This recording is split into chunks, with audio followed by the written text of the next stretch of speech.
তারা কথা বলতে পারে না, এমন ব্যক্তি আছে না নাই?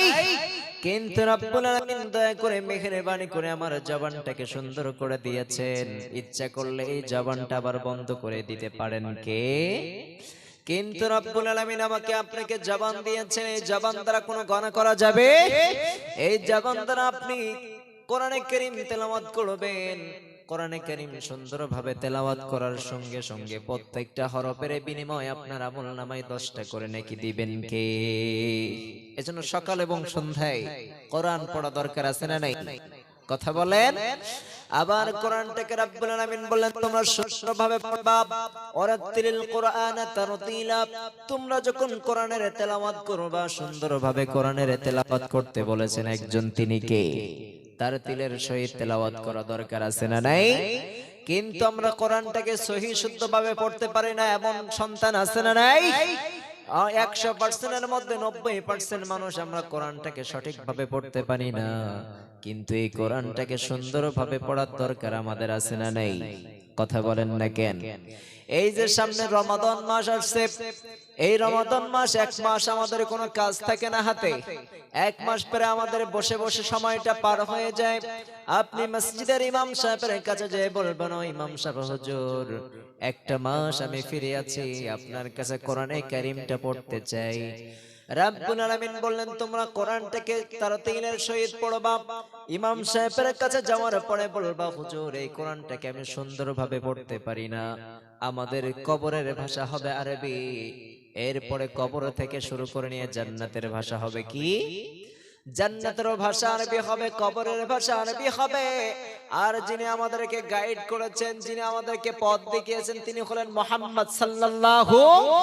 ওনার ভাষাটা ছিল বাংলা নাকি আরবি? কথা বলেন। তাহলে আরবিটাকে সুন্দরভাবে আমাদের শেখার দরকার আছে না নাই? এজন্য ইমাম সাহেবের কাছে গিয়ে বলবেন, 1টা মাস আমি সুযোগ পেয়েছি, হুজুর আমার কোরআন শরীফটাকে সুন্দরভাবে শুদ্ধ করে তেলাওয়াত করার জন্য আপনি সহযোগিতা করেন, পারবেন তো সবাই? কথা বলেন। আবার আমরা কোরআনটাকে সুন্দরভাবে পড়বে জবান দিয়ে। আবার বিশ্বনবী বললেন, দ্বিতীয় নাম্বার বললেন আইনুন, অর্থাৎ তোমরা চোখের হেফাজত করবা। কে বলেছেন? রব্বুল আলামিন বললেন তোমরা চোখের হেফাজত করবা, এই চোখ দিয়ে অশ্লীল অন্যায় কোনো কিছু দেখা যাবে নাকি? কথা বলেন না কেন? বর্তমান যুব সমাজ যেই সমাজে বসবাস করে, এই সমাজে স্মার্টফোন আছে না নাই? রাত যখন শুরু হয়ে যায় যুবকদের গুনাহের দরজা তত বেশি খুলে যায়, ঠিক কিনা? রাত যত গভীর হয়ে যায় এই চোখ দিয়ে রব্বুল আলামিন বললেন তোমার এই চোখটা আমি রব্বুল আলামিন কত সুন্দর করে মায়া করে বানালাম, এই চোখ দিয়ে তুমি অন্যায় কাজ অশ্লীল কাজ দেখা যাবে নাকি? কিন্তু যুবকদের যখন রাত যখন শুরু হয়ে যায়, রাত যখন গভীর হয়ে যায়, যুবকদের গুনাহের দরজা তত খুলে যায়। অশ্লীল গান বাজনা তারা স্মার্টফোনের মধ্যে দেখতে থাকে। কিন্তু এই স্মার্টফোনের মধ্যে গান বাজনা দেখা যাবে নাকি? কথা বলেন। এই গান বাজনা হারাম করেছেন একজন, তিনি কে? কারণ এই গান বাজনা বাদ্য বাজনা আমাদের প্রতি হারাম করে দিয়েছেন, এগুলো কখনোই করা যাবে না। এরপরে বললেন, বিশ্বনবী বললেন, যে ব্যক্তি চোখের হেফাজত করবে সেই ব্যক্তির জন্য জান্নাতের জিম্মাদার আমি হয়ে যাব। সুবহানাল্লাহ পড়েন। কিন্তু এখন যুব সমাজ গুনাহের দিকে বেশি না কম? কথা বলেন। যুব সমাজ গুনাহের দিকে বেশি ঝুঁকে পড়েছে। এজন্য যদি যুবকদেরকে যদি গুনাহের থেকে যদি বাঁচাতে হয়, স্মার্টফোন তার থেকে বিরত রাখতে হবে। কারণ যতদিন পর্যন্ত স্মার্টফোন তার কাছে থাকবে, গুনাহের দরজায় সে হাবুডুবু খেলতে থাকবে, ঠিক কিনা? এজন্য করে আপনি পূর্বের জামানায় যদি আপনি লক্ষ্য করে দেখেন, রাত যত গভীর হয়েছে তাদের ইবাদতের দরজাগুলো খুলে গিয়েছে। আর বর্তমান যুবকদের রাত যত গভীর হয়ে যায় তাদের গুনাহের দরজা তত বেশি খুলে যায়, ঠিক কিনা? এজন্য গুনাহের সাথে ইসলামের কোনো সম্পর্ক, এই গুনাহের সাথে মুমিনের কোনো সম্পর্ক থাকতে পারে নাকি? কথা বলেন। গুনাহ যারা করবে রব্বুল আলামিন তাদের জন্য রব্বুল আলামিন বললেন আমি তোমাদের জন্য 2টা পথ ওপেন করে দিয়েছি। 1 নাম্বার হচ্ছে ফারিকুম ফিল জান্নাহ, দ্বিতীয় নাম্বার হচ্ছে ওয়া ফারিকুম ফিস সাঈদ। আল্লাহ রাব্বুল আলামিন বললেন, গোলাম শোনো শোনো, দুনিয়ার মধ্যে তোমার জন্য আমি 2টা পথ ওপেন করে দিয়েছি। একটা হচ্ছে জান্নাতের পথ, এটা হচ্ছে সরল সোজা পথ। আর একটা পথ হচ্ছে শয়তানের পথ, এটা হচ্ছে জাহান্নামের পথ। আমরা কোন পথে যেতে চাই? কথা বলেন। আমরা সবাই জান্নাতের পথে যেতে চাই, জাহান্নামে যেতে চাই? কারণ যারা ইসলামের পক্ষে কথা বলবে, যারা ইসলামের পথে থাকবে, রাব্বুল আলামিন তাদের জন্য সুসংবাদ দান করলেন। আর যারা গুনাহের পথে থাকবে, যারা গান বাজনার পক্ষে থাকবে, ইসলামের বিপক্ষে থাকবে, তাদের জন্য জাহান্নাম রেখেছেন একজন, তিনি কে? এজন্য আমরা কেউ জাহান্নামে যেতে চাই না, আমরা সবাই কোথায় যেতে চাই? কথা বলেন। কথা বলতে কষ্ট হচ্ছে? আমরা কোথায় যেতে চাই? সবাই জান্নাতে যেতে চাই, কেউ জাহান্নামে যেতে। এজন্য করে জান্নাতে যেতে হলে জান্নাতের কাজ করা দরকার আছে না নাই? কথা বলেন না কেন? জান্নাতে যাওয়ার কাজ কি মুভি দেখা নাকি, নাট্য সিরিয়াল দেখা নাকি, গান বাজনা দেখা নাকি? জান্নাতে যেতে হলে 5 ওয়াক্ত নামাজের দরকার আছে না নাই? রমাদান মাসে রোজা রাখার দরকার আছে না নাই? দান সাদকা করার দরকার আছে না নাই? মানবতার হাত বাড়িয়ে দেওয়ার দরকার আছে না নাই? এজন্য করে ইসলাম যেগুলো আপনাকে সুন্দরভাবে শালীনভাবে উপদেশ দিয়েছেন, এই কাজগুলো করার দরকার আছে না নাই? এজন্য করে আপনি ইসলামের পক্ষে যে হুকুমগুলো দিয়েছেন, এই হুকুমগুলো আমাদেরকে মানতে হবে। বিশ্বনবী বললেন 3য় নাম্বার হচ্ছে ফরজ, অর্থাৎ 2 উররানের মধ্যখানে যে অঙ্গটা আছে, এই লজ্জাশীল অঙ্গটাকে যদি তুমি হেফাজত করতে পারো, যৌন অঙ্গটা যদি হেফাজত করতে পারো, তোমার জন্য জান্নাত রেখেছেন একজন, তিনি কে? এজন্য করে বিশ্বনবী বললেন 3টা জিনিসের হেফাজত করবা। 1 নাম্বার হচ্ছে জবানের হেফাজত করবা, 2য় নাম্বার চোখের হেফাজত করবা, 3য় নাম্বার হচ্ছে তোমার লজ্জাস্থানের হেফাজত করবা। যেই ব্যক্তি এই 3টা জিনিসের জিম্মাদার নেবে, বিশ্বনবী বললেন ওই ব্যক্তি জান্নাতে যাওয়ার জিম্মাদার আমি নিয়ে নিব। সুবহানাল্লাহ পড়েন। এজন্য আমরা কয়টা জিনিসের হেফাজত করব? রাজি আছেন তো সবাই? এই 3টা জিনিসের হেফাজত আমাদের করতে হবে, রাজি আছেন না নাই? আমি প্রথমেই বলেছি আমার অন্তরটাকে পরিষ্কার করতে হবে জিকিরের মাধ্যমে। সকাল এবং সন্ধ্যায় জিকির করতে হবে। কার? জিকির করলে খুশি হয় কে? এজন্য সকালবেলা জিকির করবেন, অথবা কোরআন তেলাওয়াত করতে পারেন, অথবা জিকির করতে পারেন। আবার সন্ধ্যাবেলায় আপনি কোরআন তেলাওয়াত করতে পারেন, অথবা জিকির করতে পারেন, কোনো সমস্যা নাই। 2টা সময় বেশি বেশি ইবাদত করলে এই 2টা সময় ইবাদতটাকে কবুল করবেন একজন, তিনি কে?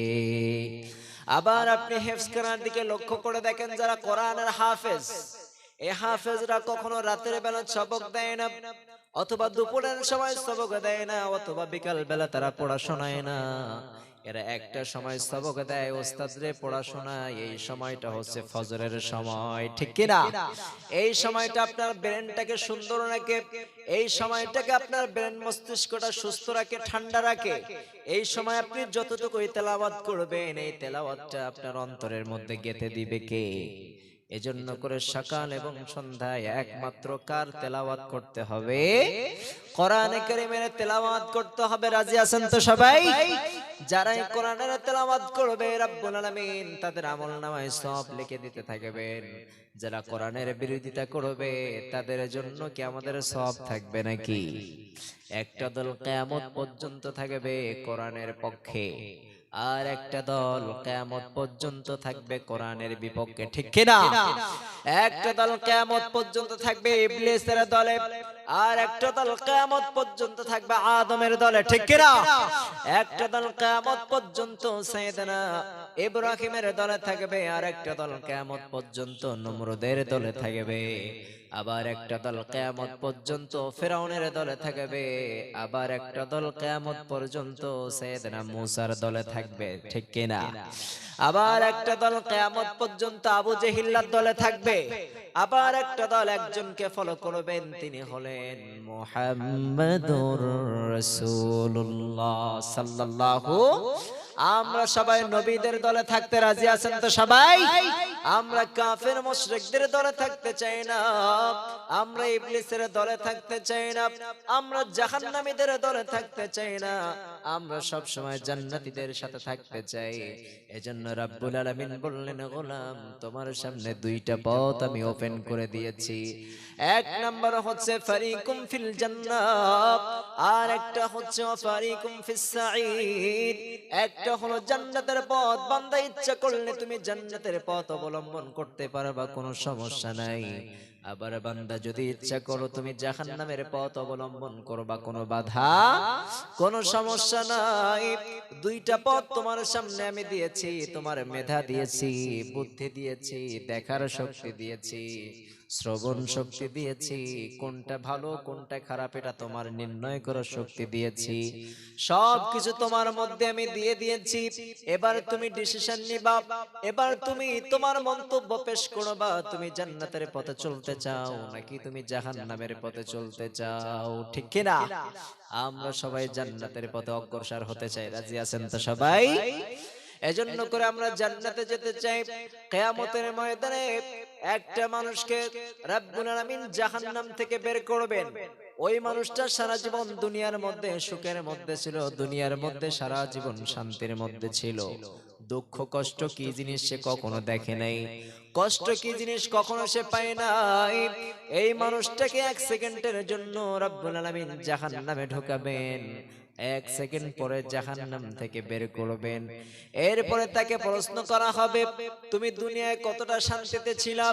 ওই ব্যক্তি রব্বুল আলামিনের প্রশ্নের জবাবে বলবেন, রব্বুল আলামিন দুনিয়ায় আমার সারা জীবন শান্তিতে ছিলাম, দুঃখের মধ্যে ছিলাম না, কষ্টের মধ্যে ছিলাম না, সারা জীবন শান্তির মধ্যে থেকেছি, সারা জীবন সুখের মধ্যে থেকেছি, দুঃখ কি জিনিস কখনো পাই নাই, কষ্ট কি জিনিস কখনো আমি অনুভব করি নাই, দেখি নাই। কিন্তু এক সেকেন্ড জাহান্নামের আযাব আমি ভক্ষণ করার পরে, এক সেকেন্ড জাহান্নামের আযাবে আমি জ্বলার কারণে, এক সেকেন্ড জাহান্নামে থেকে যেই কষ্টটা আমি পেয়েছি, দুনিয়ার সমস্ত সুখের কথা আমি ভুলে গিয়েছি। আবার একজন ব্যক্তিকে সারা জীবন কষ্টের মধ্যে ছিল, সারা জীবন দুঃখের মধ্যে ছিল, কষ্টের মধ্যে ছিল, সারা জীবন সে সুখ কি জিনিস কখনো দেখে নাই, শান্তি কি জিনিস কখনো অনুভব করে নাই। ওই ব্যক্তিকে রব্বুল আলামিন এক সেকেন্ডের জন্য জাহান্নামে ঢুকাবেন, এরপরে এক সেকেন্ড পরে জাহান্নাম থেকে তাকে বের করা হবে, এরপরে তাকে প্রশ্ন করা হবে। রব্বুল আলামিন বললেন, রে গোলাম দুনিয়ার মধ্যে সারা জীবন দুঃখের মধ্যে তুমি ছিলা, সারা জীবন কষ্টের মধ্যে ছিলা, দুঃখ কি জিনিস কখনো পাও নাই, কষ্ট কি জিনিস কখনো তুমি অনুভব করো নাই, দেখো নাই। এই ব্যক্তিকে প্রশ্ন করলে, এই ব্যক্তিকে প্রশ্ন করা হবে জাহান্নামের জান্নাতের এক সেকেন্ড শান্তি তুমি কেমন অনুভব করেছো? ওই ব্যক্তি বলবে, রব্বুল আলামিন, ওই রব্বুল আলামিনের কসম, ওই রব্বুল আলামিনের শপথ করে বলছি, দুনিয়ায় সারা জীবন কষ্টের মধ্যে ছিলাম, সারা জীবন দুঃখের মধ্যে ছিলাম, কিন্তু এক সেকেন্ড জান্নাতের সুখ আমি উপভোগ করার কারণে দুনিয়ার সমস্ত কষ্টের কথা ভুলে গিয়েছি। সুবহানাল্লাহ পড়েন। তাহলে এই কথা দ্বারা জানা যায় জাহান্নামের মধ্যে শাস্তির কোনো শেষ, জাহান্নামের মধ্যে কষ্টের কোনো শেষ নাই, আর জান্নাতের মধ্যে শান্তির কোনো শেষ নাই। এজন্য এমন কাজ করা যাবে না যেই কাজ করলে আমরা জাহান্নামের অধিবাসী হয়ে যাই। আমরা সকলেই জান্নাতের অধিবাসী হতে চাই, রাজি আছেন তো সবাই? এজন্য করে জান্নাতকে উপলব্ধি করতে হবে, এজন্য করে কোরআনকে বেশি বেশি ফলো করতে হবে, কোরআন পড়তে হবে, কোরআনের অনুসরণ করতে হবে। কোরআনের যারা অনুসরণ অনুকরণ করবে রব্বুল আলামিন তাদের বললেন, ফালা খাউফুন আলাইহিম ওয়ালা হুম ইয়াহজানুন। যারা এই কোরআনকে পড়বে, যারা এই কোরআনকে মানবে, রব্বুল আলামিন তাদের ব্যাপারে বললেন তাদের কোনো ভয় নাই, তাদের কোনো টেনশন নাই, তাদের জন্য আছেন একজন, তিনি কে? এজন্য কোরআনকে অনুসরণ করার দরকার আছে না নাই? কথা বলেন। এই সমস্যা হচ্ছে কারোর? রাত কি বেশি হয়ে গেছে? হ্যাঁ, রাত কি বেশি হলো নাকি শীত বেশি পড়তেছে? কথা বলেন না কেন? শীত বেশি পড়ছে এই জন্য বসা খুব কষ্ট হয়ে যাচ্ছে, তাই না? খুব কষ্ট হয়ে যাচ্ছে। এত রাত পর্যন্ত নাও প্রোগ্রাম করলে পারতেন, আমাকে 9টায় উঠাতেন, 11টায় শেষ হলে ভালো হতো। কিন্তু যত রাত বেশি করেছেন আপনাদের কষ্ট হয়ে যাচ্ছে, কারণ এই যে শীতের রাত্রে রাত 12টা বাজা মানে রাত 2টা বাজা গরমের সময়, তাই না হুজুর?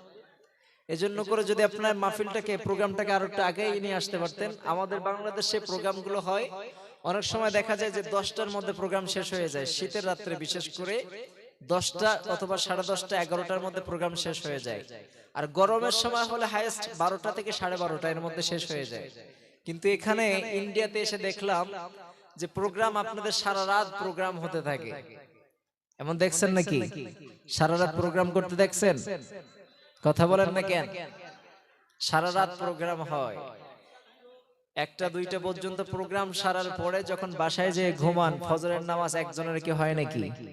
কথা বলেন, একজনও পড়তে পারে না। কারণ এই জলসা শোনা আপনার জন্য ফরজ নাকি?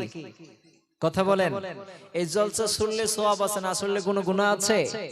কিন্তু ফজরের ফরজ নামাজ যদি আদায় না করেন, এর জন্য জবাবদিহিতা আল্লাহর দরবারে আছে না নাই? কথা বলেন না কেন? একটা ওয়াদা নিতে চাই, আপনারা এখানে যতগুলো মানুষ আছেন সবাই কি ফজরের নামাজ আদায় করবেন ইনশাআল্লাহ? একজন হাত উঠাইছে, বাকি সবাই কি পড়বেন না? একটু ওয়াদা করেন তো, সবাই ফজরের সালাত আদায় করবে ইনশাআল্লাহ। বুঝতে তো সবাই তো হাত উঠায় নাকি? সবাই কি কাজা করবেন? কথা বলেন না কেন? এই যে সারা রাত আমরা জাগার পরও 2 ঘন্টা 1 ঘন্টা ঘুমানোর পর আমরা ফজরের সময় ঠিকই আমাদের জেগে যেতে হয়, কারণ এই ঠান্ডা সমস্ত মানুষকে রুখতে পারে, সমস্ত মানুষ ঠান্ডার কাছে হেরে যেতে পারে, কিন্তু মুমিন কখনো ঠান্ডার কাছে হার মানতে রাজি নয়, ঠিক কি না? এটা হচ্ছে ঈমানের পাওয়ার। যখন ফজরের আজান হয়ে যায়, প্রত্যেকটা মুমিন তখন গরম পানি নয় ঠান্ডা পানি দিয়ে ওযু করে আল্লাহর দরবারে সিজদায় পড়ে যায়, ঠিক কি না? আমরা পৃথিবীর কাউকে সিজদা করি না, পৃথিবীর কারোর ইবাদত করি না, আমরা একজনের ইবাদত করি, তিনি কে? পৃথিবীর কাউকে ইবাদত করি নাকি? কথা বলেন। এই সমাজের মধ্যে অনেক মানুষ আছে যারা ভিন্ন পন্থী অবলম্বন করে, ভিন্ন ভিন্ন জায়গায় সিজদা দেয়, ভিন্ন ভিন্ন জায়গায় তারা ইবাদত করে, কিন্তু আমরা পৃথিবীর কারোর সামনে আমার মাথাটা নত করি না, একজনের সামনে আমার মাথাটা নত করি, তিনি কে? আল্লাহর সামনে ছাড়া পৃথিবীর কারোর সামনে আমরা মাথা নত করি না। এজন্য করে রব্বুল আলামিন বললেন, গোলাম শোনো শোনো, তোমরা তো পৃথিবীর কারোর সামনে মাথা নত করো না, যারা আমার কুদরতে সিজদা দাও, আমার ইবাদত করো, রব্বুল আলামিন তাদেরকে জাহান্নামে কখনো দিবেন নাকি? কথা বলেন। এজন্য যারা সালাত আদায় করবে, দৈনিক 5 বার করে সালাত আদায় করবে, ফজর থেকে নিয়ে জোহর পর্যন্ত যে গুনাহগুলো করে, জোহরের সালাত আদায় করলে রব্বুল আলামিন তার গুনাহগুলো maaf করে দেয়। আবার জোহর থেকে নিয়ে আসর পর্যন্ত, আসর থেকে নিয়ে মাগরিব পর্যন্ত, মাগরিব থেকে ঈশা পর্যন্ত যদি কোনো গুনাহ করে ফেলে, মধ্যখানে যে নামাজগুলো আছে, এই নামাজগুলো যদি সে পড়ে, ওই মুমিন ব্যক্তি কখনো গুনাহের ধারে কাছে যেতে পারে না। বিশ্বনবীর কাছে একজন সাহাবী প্রশ্ন করলেন, ইয়া রাসূলুল্লাহ, 5 ওয়াক্ত নামাজ কেমন উদাহরণ দিলেন আপনি? বিশ্বনবী বললেন, রব্বুল আলামিন এই 5 ওয়াক্ত নামাজকে এমন ভাবে সেটেল করেছেন, কোন ব্যক্তি যদি ফজর থেকে নিয়ে জোহর পর্যন্ত যদি গুনাহের মধ্যে লিপ্ত হয়ে যায়, জোহরের সালাত আদায় করার সাথে সাথে তার জিন্দেগীর গুনাহগুলো রব্বুল আলামিন maaf করে দেয়। আবার রব্বুল আলামিন বললেন, ও গোলাম শোনো শোনো, যারা দৈনিক 5 বার করে সালাত আদায় করবে, 5 ওয়াক্ত নামাজ হলো ওই নদীর মতো, কেউ যদি একবার নদীর মধ্যে গোসল করে ফেলে, দ্বিতীয়বার গোসল করার কোনো প্রয়োজন হয় না, তার গায়ের ময়লাগুলো সাফ হয়ে যায়। আবার কোন ব্যক্তি যদি দৈনিক 5 বার করে গোসল করে, তাহলে ওই ব্যক্তির গায়ে কোনো ময়লা থাকতে পারে? কারণ একবার গোসল করলেই তো ময়লা সাফ হয়ে যায়, দ্বিতীয়বার গোসলের প্রয়োজন হয় না। যে ব্যক্তি 5 বার করে দৈনিক সালাত আদায় করবে, একবার গোসল করলে যেমন ময়লা সাফ হয়ে যায়, 5 বার গোসল করলে যেমন কোনো ময়লা থাকতে পারে না। যেই ব্যক্তি দৈনিক 5 বার করে সালাত আদায় করবে, ওই ব্যক্তির গায়েও কোনো ময়লা ধুলাবালি থাকতে পারে, গুনাহের কোনো ধুলাবালি থাকতে পারে না। এজন্য করে 5 ওয়াক্ত সালাত পড়ার দরকার আছে না নাই? এজন্য করে দৈনিক 5 ওয়াক্ত করে যারা সালাত আদায় করবে, রব্বুল আলামিন তাদেরকে নিষ্পাপ বানিয়ে হাশরের ময়দানে উঠাবে। সুবহানাল্লাহ পড়ে। এজন্য 5 ওয়াক্ত নামাজ পড়তে রাজি আছেন তো সবাই? আল্লাহ কবুল করুক, পড়েন আমিন। আজকে আলোচনা করব 7টা বিষয়, যে 7 ব্যক্তিকে আল্লাহ তাআলা পছন্দ করে না। একটু জানার দরকার আছে না নাই? এই 7 ব্যক্তির মধ্যে আমার নামটা আছে কিনা আজকে আমরা জেনে নিব। রাজি আছেন? 7 ব্যক্তিকে পছন্দ করেন না একজন, তিনি কে? আল্লাহ সুবহানাহু ওয়া তাআলা 7 ব্যক্তিকে আল্লাহ তাআলা পছন্দ করে না। এর মধ্যে 1 নাম্বার হলো মুতাদুন, অর্থাৎ সীমা লঙ্ঘনকারী ব্যক্তিকে আল্লাহ তাআলা কখনো পছন্দ করে। আমরা কি সীমা লঙ্ঘনকারী হতে চাই? কথা বলেন। যারাই সীমা লঙ্ঘন করবে তাদেরকে ধ্বংস করবেন একজন, তিনি কে? যুগে যুগের অনেক প্রমাণ আছে, যারাই সীমা লঙ্ঘন করেছে তাদেরকে আল্লাহ তাআলা ধ্বংস করে দিয়েছে, ঠিক কিনা? আপনি যদি পূর্বের জামানায় লক্ষ্য করে দেখেন, রব্বুল আলামিন তাদেরকে কিভাবে ধ্বংস করলেন। সাইয়েদনা সালেহ আলাইহিস সালাতু ওয়াস সালামের একটা গোত্র ছিল সাদুম গোত্র। এই সাদুম কওমরা, এই সাদুম গোত্র রব্বুল আলামিনের ইবাদত করত না, তারা সব সময় নাফরমানি করতেন। সাইয়েদনা সালেহ আলাইহিস সালাতু ওয়াস সালাম তাদেরকে বললেন, ও সাদুম গোত্র, ও সাদুম গোত্রের মানুষেরা শোনো শোনো, তোমরা যদি রব্বুল আলামিনকে এক হিসাবে রব্বুল আলামিন হিসাবে মেনে নাও, এক আল্লাহর যদি তোমরা গোলামি করো, এক আল্লাহর পায়ে সিজদা দাও, রব্বুল আলামিন তোমাদেরকে জাহান্নাম থেকে মুক্ত করে দিবেন, বিনিময়ে তোমাদেরকে জান্নাতে ঢুকাবেন। সাদম গোত্ররা কখনো বিশ্বাস করে? তারা কখনো বিশ্বাস করে না, উল্টো সালেহ আলাইহিস সালাতু ওয়াস সালামকে উপহাস করে, এরপরে তাদেরকে গালি দেয়, রব্বুল আলামিনকে গালি দেয়। তারা কখনো এসবগুলো বিশ্বাস করে না। একবার সালেহকে বললেন, ও সালেহ, আমরা এই পাথরকে সুন্দরভাবে আমরা আকার আকৃতি দান করতে পারি, পাথরকে সুন্দর করে নকশায় করতে পারি, পাহাড়ে সুন্দর করে নকশা তৈরি করতে পারি। ও সালেহ শোনো শোনো, এই পাহাড়ের মধ্য থেকে যদি একটা তুমি উট বের করতে পারো, একটা গাভীন উট যদি তুমি বের করতে পারো, 10 মাসের গাভীন হতে হবে। এই উটটা বের হওয়ার সাথে সাথে সে বাচ্চা দিবে, বাচ্চা দেওয়ার সাথে সাথে সঙ্গে সঙ্গে ওলান থেকে দুধ বের হবে। এই দুধ যদি আমাদেরকে পান করাতে পারো, তাহলে আমরা সকলেই তোমার নামে জয়গান গাবো, এক আল্লাহর উপরে ঈমান আনবো, তোমাকে নবী বলে আমরা স্বীকার করে নিব। সুবহানাল্লাহ পড়ে। সাইয়েদনা সালেহ আলাইহিস সালাতু ওয়াস সালাম রব্বুল আলামিনকে বললেন, রব্বুল আলামিন, আমার সাদম গোত্রের মানুষেরা আপনাকে এক আল্লাহ হিসাবে মেনে নেবে, জান্নাতকে বিশ্বাস করবে, জাহান্নামকে বিশ্বাস করবে, আমাকে নবী হিসাবে মেনে নেবে এবং আপনাকে রব হিসাবে মেনে নেবে। রব্বুল আলামিন তাদের একটাই চাওয়া আছে, আপনার মুজিজাটা আপনি দিয়ে দেন। তারা দেখতে চায় এই পাহাড়ের মধ্য থেকে একটা গাভীন উট বের হয়ে আসবে। এই গাভীন উটটা সুন্দর করে গাভীন হবে, 10 মাসের গাভীন হবে। এরপরে বের হওয়ার সাথে সাথে সে বাচ্চা ডেলিভারি হবে, বাচ্চা প্রসব করবে। এরপরে তার ওলান থেকে দুধ বের হবে। এই দুধ তারা পান করতে পারলেই তারা নাকি ইসলাম ধর্ম গ্রহণ করবে, তারা আপনাকে রব হিসাবে মেনে নিবে, আমাকে রাসূল হিসাবে মেনে নিবে। রব্বুল আলামিন আপনি তাদের এই মুজিজাটা দেখান। রব্বুল আলামিন বললেন, সালেহ, চিন্তা কোনো কারণ নাই, তুমি পাহাড়কে হুকুম দাও, অবশ্যই পাহাড়ের মধ্য থেকে একটা গাভীন উট বের হয়ে আসবে। সুবহানাল্লাহ পড়েন। সাইয়েদনা সালেহ আলাইহিস সালাতু ওয়াস সালাম অর্ডার করলেন, ও পাহাড়, তোমার মধ্য থেকে একটা গাভীন উট বের করে দাও। এরপরে বলা মাত্র সঙ্গে সঙ্গে পাহাড়ের মধ্য থেকে একটা গাভীন উট বের হলেন। গাভীন উটটাকে 10 মাসের গাভীন, এরপরে বের হওয়ার সাথে সাথে বাচ্চা ডেলিভারি হলেন। বাচ্চা ডেলিভারি হওয়ার পর তার ওলান থেকে দুধ বের হওয়া শুরু হলো। ওই দুধটাকে নিয়ে সাইয়েদনা সালেহ আলাইহিস সালাতু ওয়াস সালাম তার গোত্রকে পান করালেন, সবাই পান করলেন। পান করার পরে তারা ঈমান আনে নাই, ঈমান তো আনেই নাই, বরং রব্বুল আলামিন যে মুজিজাটা দেখালেন, রব্বুল আলামিনের পক্ষ থেকে যে উটটা পাহাড় থেকে বের হলেন, এই উটটাকে তারা হত্যা করলেন, বাচ্চাটাকেও তারা হত্যা করলেন।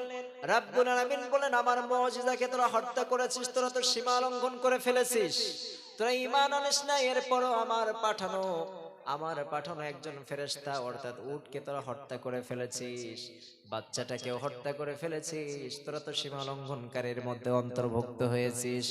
রাব্বুল আলামিন বললেন আমি সকলকে পছন্দ করি, কিন্তু সীমা লঙ্ঘনকারীকে আমি রাব্বুল আলামিন পছন্দ করি। তোরা সীমা লঙ্ঘন করে ফেলেছিস, সঙ্গে সঙ্গে রাব্বুল আলামিন তাদের উপর গজব নাজিল করলেন, তাদেরকে সবগুলো সাদম গোত্রকে ধ্বংস করে দিলেন। এজন্য করে আমরা সীমা লঙ্ঘনকারীর মধ্যে অন্তর্ভুক্ত হতে চাই, আমরা সীমা লঙ্ঘনকারী হতে চাই না। আপনি যদি যুগে যুগে লক্ষ্য করেন যারা সীমা লঙ্ঘন করেছে, যারা সীমা লঙ্ঘনকারী হয়েছে, রব্বুল আলামিন তাদেরকে ধ্বংস করে দিয়েছেন। সাইয়েদনা ইব্রাহিম আলাইহিস সালাতু ওয়াস সালামের দিকে লক্ষ্য করে দেখেন, সাইয়েদনা ইব্রাহিম আলাইহিস সালাতু ওয়াস সালামের জামানায় ছিল কুখ্যাত নমরুদ একজন ছিলেন। এই নমরুদ অনেক গুনাহ করেছে, অনেক অত্যাচার করেছে, সাইয়েদনা ইব্রাহিমকে অনেক অত্যাচার করেছে। সাউন্ডটা কেমন জানো, সাউন্ডটা ঠিক করে। সাইয়েদনা ইব্রাহিমের উপর অত্যাচার করেছেন, এরপরে তাকে আগুনের মধ্যে নিক্ষেপ করলেন। এরপরে তারা মূর্তি পূজাকে ওপেন ভাবে চালু করে দিলেন, মূর্তি পূজা করতেন। এরপরে রাব্বুল আলামিনকে মারার জন্য শকুনের পিঠে উঠে রাব্বুল আলামিনের দিকে তীর নিক্ষেপ করলেন। তীর নিক্ষেপ করে বললেন যে রাব্বুল আলামিনকে মারার জন্য তীর নিক্ষেপ করলেন, নাউজুবিল্লাহ পড়েন। কারণ রাব্বুল আলামিনকে পৃথিবীর কেউ মারতে পারবে নাকি? কথা বলেন। আমার রবকে পৃথিবীর কেউ মারতে পারে না। রাব্বুল আলামিন একক, তিনি হলেন সর্বপ্রথম, তিনি হলেন সর্বশেষ, ঠিক কি না? আল্লাহ বললেন হুয়াল আউয়ালু ওয়াল আখিরু ওয়াল যাহিরু ওয়াল বাতিন ওয়া হুয়া বিকুল্লি শাইইন আলিম। আল্লাহ বললেন আমি সর্বপ্রথম, আমার আগে কেউ ছিল নাকি? কথা বলেন। আবার আমার আমি সর্বশেষ, ওয়াল আখির, আমি সর্বশেষ, আমার পরে কেউ থাকবে? আবার আমি প্রকাশ্যে আছেন না নেই? আবার তিনি গোপনে আছেন না নাই? আপনি গোপনে যে অপরাধগুলো করেন পৃথিবীর কেউ না দেখলেও একজন দেখেন, তিনি কে? পৃথিবীর কেউ না শুনলেও শোনেন একজন, তিনি কে? পৃথিবীর কেউ যেটা দেখে না সেটা দেখেন কে? কেউ যেটা শোনে না সেটা শোনে কে? কেউ যেটা পারে না সেটা পারে কে? এজন্য সবকিছুর ক্ষমতাবান তিনি। রাব্বুল আলামিন বললেন আমি সর্বপ্রথম, আমার আগে কেউ নাই। আবার আমি সর্বশেষ, আমার পরেও কেউ নাই। আবার রাব্বুল আলামিন বললেন আমি গোপনে সবকিছু দেখি। আবার তিনি প্রকাশ্যে, আপনি যেদিকে তাকান না কেন রব্বুল আলামিনের সব সময় পরিচয় আপনি পেয়ে যাবেন, ঠিক কি না? আপনি যেদিকে তাকান না কেন, আপনি আসমানের দিকে তাকান, আপনি চিন্তা করলেন এই বিশাল বড় আসমানটা রব্বুল আলামিন খুঁটি ছাড়া কেমন করে রাখলেন। আবার আপনি রব্বুল আলামিনের নিদর্শন সব জায়গায় প্রমাণিত হয়, সূর্য কেমন করে ওঠান, চন্দ্র কেমন করে উঠান, আবার কেমন করে দিন করলেন, আবার কেমন করে রাত তিনি করলেন। এজন্য রব্বুল আলামিন সবকিছু পারে কি পারে না? পৃথিবীর কেউ যেটা না পারে সেটা একজন পারেন, চিল্লায় বলতে হবে তিনি কে? সবকিছুর ক্ষমতাশীল একজন, তিনি কে? বিশ্বাস করেন তো সবাই? তিনি সর্বপ্রথম, তিনি শেষ, তার উপর কেউ নাই। সুবহানাল্লাহ পড়েন, আরো জোরে পড়েন। একবার একটা কনফারেন্স শুরু হয়েছে, তো কনফারেন্সে অনেকগুলো নাস্তিক মুরতাদ একত্রিত হয়েছে। একত্রিত হওয়ার পরে ওই জামানাটাই ছিল সাইয়েদনা আবু হানিফা রাহিমাহুল্লাহের জামানা। কার জামানা? আবু হানিফা রাহমাতুল্লাহির জামানায় কাফের মুশরিক নাস্তিকরা বললেন যে আমরা আল্লাহকে বিশ্বাস করি, আমি রবকে বিশ্বাস করি না, এই পৃথিবীটাকে বিশ্বাস করি না, এমনি এমনি সবকিছু হয়েছে। নাউজুবিল্লাহ পড়েন, আরো জোরে পড়েন। তো একজন বলছে এই পৃথিবীটা এমনি এমনি হয়েছে, তো বলছে এই পৃথিবীটা এমনি এমনি হয় নাই। তো মুসলিম জনসংখ্যা বললেন যে আমাদের এক ইমাম আছে, আপনি তার কাছে যদি বলেন অবশ্যই জানতে পারবেন, তার কাছে আপনি বসেন। আমরা তো ইসলাম সম্পর্কে এতটা ধারণা নেই, সাধারণ মানুষের ইসলাম সম্পর্কে খুব গভীর জ্ঞান আছে নাকি? কথা বলেন। যদি গভীর জ্ঞান থাকতে হয় আলেম ওলামাদের কাছে আসতে হবে, ঠিক কিনা? আপনার যদি ইসলামিক কোনো কুইজ থাকে, ইসলামিক কোনো প্রশ্ন থাকে, আপনি হুজুরের কাছে এসে প্রশ্ন করেন, হুজুর এই বিষয়টা কি, ঠিক কিনা? ইমাম সাহেবের কাছে এসে প্রশ্ন করেন, হুজুর এই বিষয়টা তো আমি জানি না, এই বিষয়টাকে আমাকে এ করে দেন, সলভ করে দেন, এটা হুজুরকে এসে বলেন না মাঝে মধ্যে? তো সাধারণ মানুষ বললেন এই বিষয় তো আমরা জানি না, আমাদের একজন ইমাম সাহেব আছে, তার নাম হচ্ছে ইমাম আবু হানিফা রাহিমাহুল্লাহ, তার কাছে যদি আপনারা যান অবশ্যই এর সলিউশন পেয়ে যাবেন। বলে ঠিক আছে, সমস্যা নাই। অমুক দিন তাহলে কনফারেন্সের দাওয়াত থাকলো, নাস্তিক মুরতাদ সব উপস্থিত হয়ে গেলেন। ইমাম আবু হানিফা রাহিমাহুল্লাহ বললেন ঠিক আছে, অমুক দিন যেহেতু তোমাদের বাহাস, আমি বাহাসে উপস্থিত হব ইনশাআল্লাহ।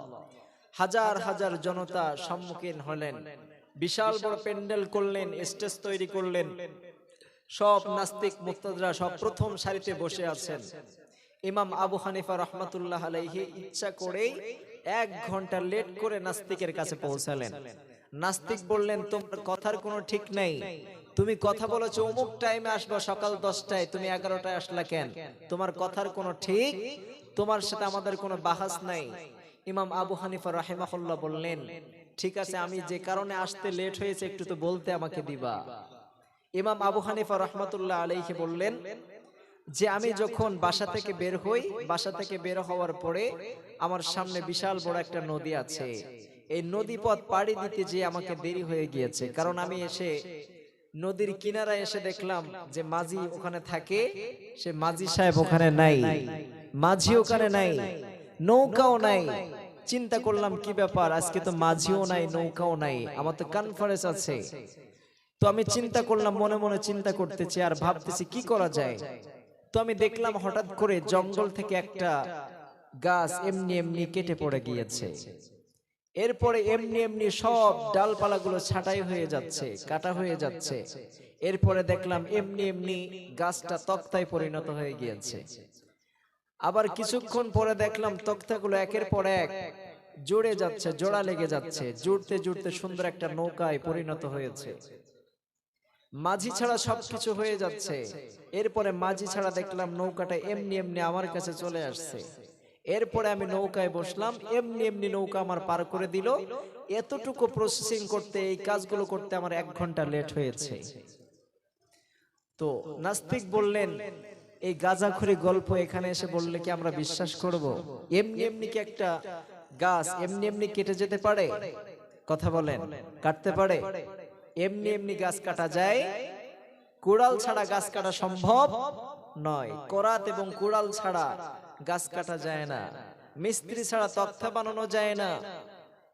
নৌকার তৈরি করতে গেলে মিস্ত্রি ছাড়া নৌকা তৈরি করা যায় না। মাঝি ছাড়া নৌকা চলতে পারে না। এই সবগুলো একা একা হইল কেমনে? সবগুলো কিছু একা একা হতে পারে? ইমাম আবু হানিফা বললেন লাইনে আইছেন মিয়া, এইবার তো লাইনে আইছেন।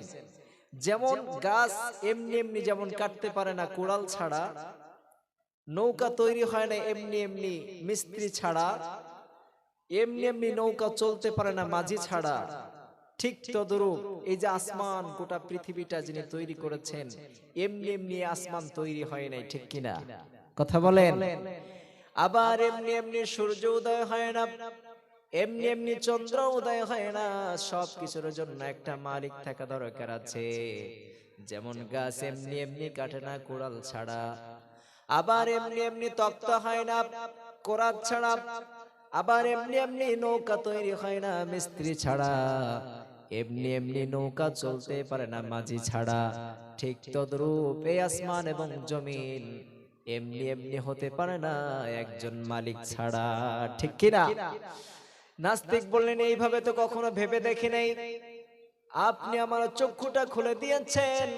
ও ইমাম আবু হানিফা, আমাকে কালিমা পড়িয়ে দাও, লা ইলাহা ইল্লাল্লাহু মুহাম্মাদুর রাসূলুল্লাহ সাল্লাল্লাহু আলাইহি ওয়াসাল্লাম। এজন্য করে আমরা একজনের উপর ভরসা করব, তিনি কে? আরো জোরে বলেন, তিনি কে? এজন্য আল্লাহ তাআলা বললেন 7 শ্রেণীর মানুষকে আমি পছন্দ করি না। এর মধ্যে হচ্ছে 1 নাম্বার কি, কোন ব্যক্তিকে? সীমা লঙ্ঘনকারী ব্যক্তিকে আল্লাহ তাআলা পছন্দ করেন না। আমরাও সীমা লঙ্ঘনকারী হতে চাই না। সাইয়েদনা মুসা আলাইহিস সালাতু ওয়াস সালামের জামানায় ফেরাউন ছিলেন, ফেরাউনও সীমা লঙ্ঘন করেছে, তাকে ধ্বংস করে দিয়েছে কে? এত পরিমাণ ক্ষমতাশীল ছিলেন। নদীর পানিকে যদি, নীল নদের পানিকে যদি ডাইনে যেতে বলতেন, নীল নদের পানি ডাইনে চলে যেত। আবার নীল নদের পানিকে যদি বামে যেতে বলতেন, বামে চলে যেত। এত বড় ক্ষমতাশীল ছিলেন। এই দুনিয়ার মধ্যে তিনি খোদাই দাবি করেছিলেন। এরপরে যারা ঈমান এনেছিল তাদেরকে হত্যা করেছিলেন। সাইয়েদনা আসিয়া আলাইহিস সালাতু ওয়াস সালামকে দুনিয়ার ভিতর থেকে লাঞ্ছনা বঞ্চনা করে তাকে দুনিয়া থেকে বিদায় করেছেন, ঠিক কি না? সমস্যা হচ্ছে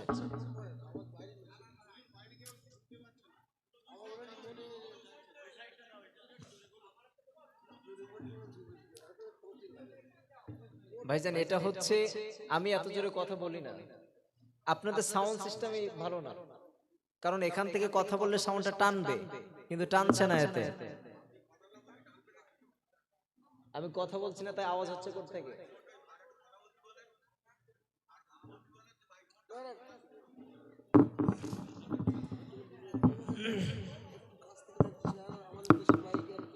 আচ্ছা যাই হোক, আমরা একটু কথা বন্ধ করে দেই, কথা বন্ধ করি। এবার কিছুটা সাউন্ড হচ্ছে? আচ্ছা যাই হোক, তাহলে আল্লাহ তাআলা 7 শ্রেণীর মানুষকে পছন্দ করেন। এর মধ্যে 1 নাম্বার কোনটা? 1 নাম্বার হচ্ছে আল মুতাদুন, অর্থাৎ সীমা লঙ্ঘনকারী ব্যক্তিকে আল্লাহ তাআলা পছন্দ করে না। আমরা সীমা লঙ্ঘনকারী হতে চাই না। আবার বিশ্বনবী বললেন, খবরদার তোমরা সাহাবায়ে কেরাম শোনো, তোমরা কখনোই সীমা লঙ্ঘন করবে না, কারণ সীমা লঙ্ঘনকারীকে আমি বিশ্বনবী পছন্দ করি। ভাই এখানে কথা হচ্ছে অনেক, একটু কথাগুলো বন্ধ করে দেই, কথাগুলো বন্ধ করি ভাই। আপনার সাউন্ড সিস্টেম নিয়ে আসছেন 2 নাম্বার, আমাকে বলছেন কেন ভাই? বাংলাদেশের সাউন্ড সিস্টেম গুলো দেখছেন আপনারা? আমার ইচ্ছা দিয়ে মতো মাইক রাখতে হয়, তাহলে তো আমার বাংলাদেশ থেকে নিয়ে আসতে হবে ভাই। আপনারা জলসা দিচ্ছেন কেন এখানে? আমার চাহিদা মতো যদি আপনার কথা না বলতে পারেন, তাহলে আপনি নিয়ে আসছেন কেন এখানে আমাকে? আপনি ভারতীয় বক্তাদের করার পারতেন।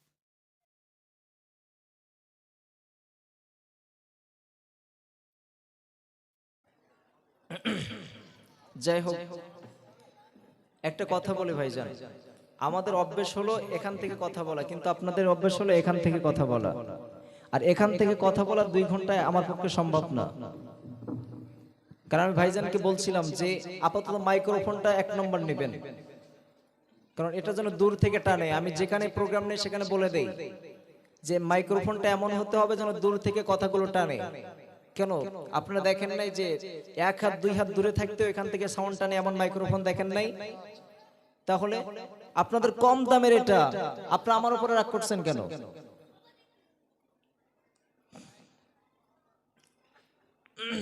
যাই হোক, তাহলে আল্লাহ তাআলা কয় শ্রেণীর মানুষকে পছন্দ করে না? 7 শ্রেণীর মানুষকে। এর মধ্যে 1 নাম্বার কি? সীমা লঙ্ঘনকারীকে আল্লাহ তাআলা কখনো পছন্দ করে না। আমরা সীমা লঙ্ঘনকারী হতে চাই না। 2য় নাম্বার হচ্ছে আল্লাহ সুবহানাহু ওয়া তাআলা বললেন, 2য় নাম্বার হচ্ছে জুলমুন, অর্থাৎ জুলুমকারী ব্যক্তিকে আল্লাহ তাআলা পছন্দ করে না। 2য় নাম্বার কি? কথা বলেন। 2য় নাম্বার হচ্ছে জুলুমকারী ব্যক্তি, আমরা জুলুমকারীও হতে চাই না। জুলুমকারী ব্যক্তিকে আল্লাহ তাআলা অপছন্দ করেন। জুলুম এমন একটি জিনিস, আয-যুলমু যুলমাতু ইয়াউমাল কিয়ামা, জুলুম অন্ধকার রূপ ধারণ করবে কিয়ামতের ময়দানে। এমন অন্ধকার দান করবে যে অন্ধকারে আপনি কিছুই দেখতে পারবেন না। এজন্য করে জুলুম করা যাবে? কথা বলেন। আমরা জুলুমের মধ্যে অন্তর্ভুক্ত হতে চাই না। যারা জুলুম করেছে, যারা অন্যায় করেছে, গরিবের টাকা আত্মসাৎ করেছে, ক্ষমতা পাওয়ার পরে গরিবের উপরে জুলুম করে, এমন ডাকাত আছে না নাই? কথা বলেন। এই সমাজের মধ্যে অনেক ব্যক্তি আছে যারা জুলুম করে, অন্যায়ভাবে গরিবের উপর অত্যাচার করে, আছে না নাই? ক্ষমতা পাওয়ার পরে টাকার গরমে গরিবের উপরে অত্যাচার করে, এমন ব্যক্তি আছে না নাই? আছে। আমরা জুলুমকারীদের মধ্যে অন্তর্ভুক্ত হতে চাই না। আল্লাহ কবুল করুক, পড়ে না আমিন। জুলুমকারীদের সাথে আমাদের কোনো সম্পর্ক থাকা যাবে নাকি? কথা বলেন না কেন? কষ্ট হচ্ছে, রাগ হচ্ছে, হিংসা হচ্ছে? তাহলে আমরা জুলুম করব না, অন্যায়ভাবে জুলুম করা যাবে না। আপনি জুলুম করেছেন, একজন গরিবের ওপরে জুলুম করলেন, এই গরিবের থেকে যতক্ষণ না পর্যন্ত আপনি ক্ষমা না চাইবেন, আপনি মাফ না চাইবেন, কাবার গেলাফ ধরে দোয়া করলেও আপনার দোয়া কবুল করবেন না একজন, তিনি কে? এজন্য করে জুলুম করা যাবে। এজন্য রাব্বুল আলামিন বললেন, গোলাম শোনো শোনো, জুলুমকারীদের অত্যন্ত ভয়ানক শাস্তি আমি রাব্বুল আলামিন কিয়ামতের ময়দানে রেখে দিয়েছি। কখনোই তোমরা জুলুম করবা না, জুলুমের সাথে সম্পর্ক করবা না।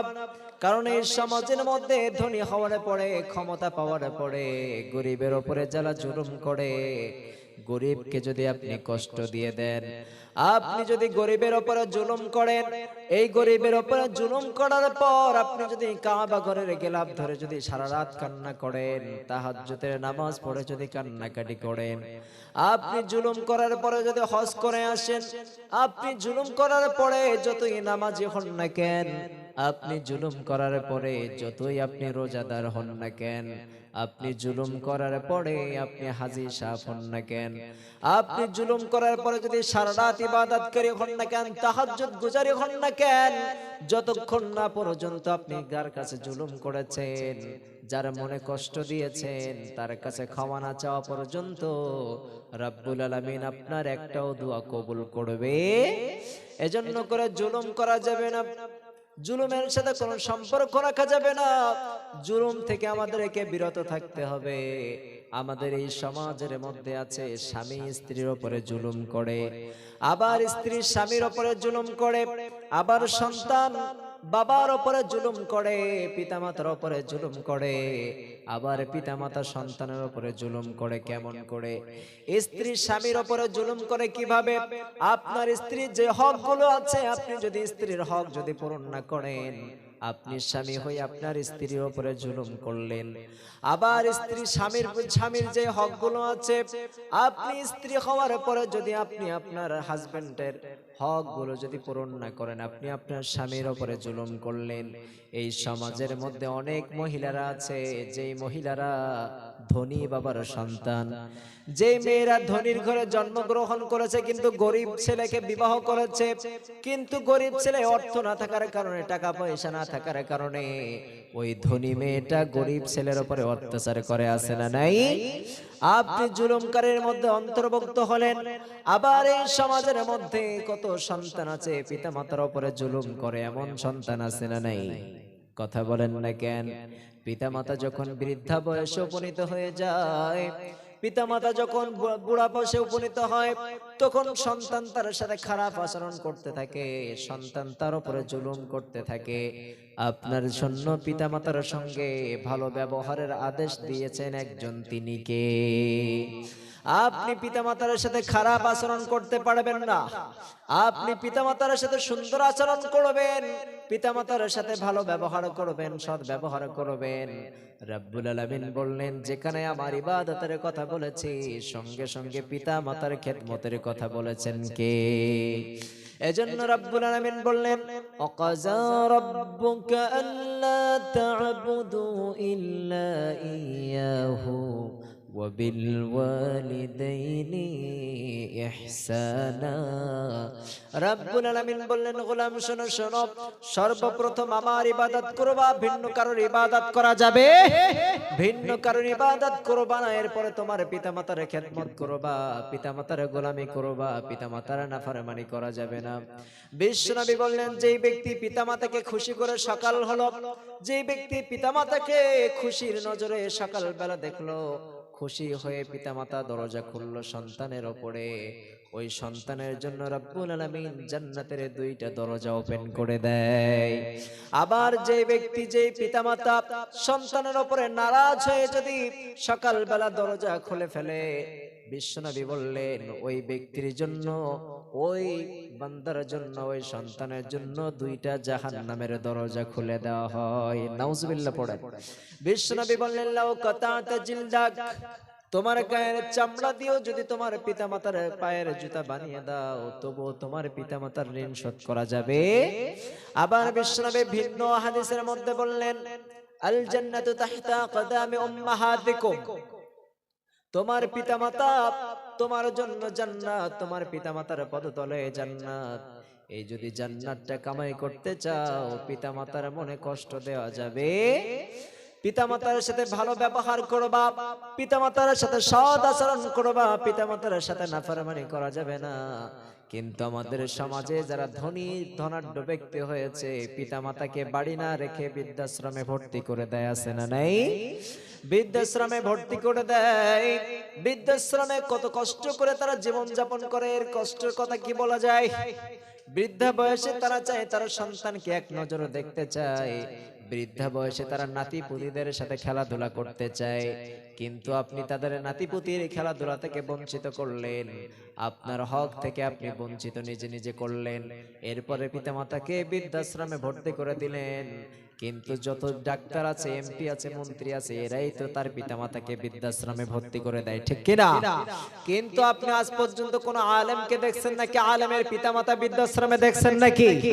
কিন্তু এই সমাজের মধ্যে যারা ডাক্তার আছে, যারা বিভিন্ন ইঞ্জিনিয়ার আছে, বড় বড় চাকরি করে, কোম্পানিতে থাকে, টাকার মালিক আছে, তাদের পিতামাতা বৃদ্ধাশ্রমে যায়, কোন আলেমের পিতামাতা বৃদ্ধাশ্রমে যায়?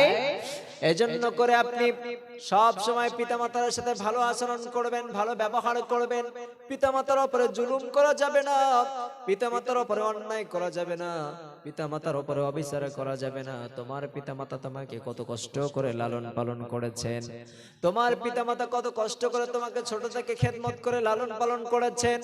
যখন পিতামাতা বৃদ্ধা বয়সে উপনীত হবে, আপনি পিতামাতার সাথে ভালো ব্যবহার করবেন, পিতামাতার সাথে সুন্দর আচরণ করবেন, তাহলে তোমার জন্য জান্নাতের দরজা ওপেন করে দিবেন কে? এজন্য পিতামাতার সাথে আমরা ভালো ব্যবহার করব না খারাপ আচরণ করব? কথা বলেন, ভালো ব্যবহার করতে রাজি আছেন? পিতামাতার সাথে খারাপ আচরণ করা যাবে? আপনি যদি খারাপ আচরণ করেন, আপনি পিতামাতার উপরে জুলুম করলেন। যতক্ষণ না পর্যন্ত আপনার পিতামাতার সাথে আপনি যাকে কষ্ট দেন না কেন, তার কাছ থেকে যদি ক্ষমা না চান, আপনার জুলুমের মধ্যে অন্তর্ভুক্ত হয়ে যাবেন। রব্বুল আলামিন এই গুনাহ কখনো ক্ষমা করবে?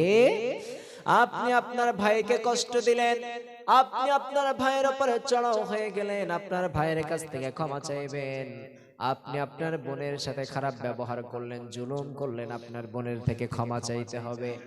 আপনি যার কাছে এলাকার মধ্যে একটা গ্রাম্য ভাইকে আপনি জুলুম করলেন, আপনি তাকে কষ্ট দিলেন, যতক্ষণ না পর্যন্ত আপনি তার কষ্টের জন্য তার কাছে ক্ষমা না চাইবেন, ততক্ষণ পর্যন্ত রব্বুল আলামিন আপনার গুনাহ কখনোই ক্ষমা করবে?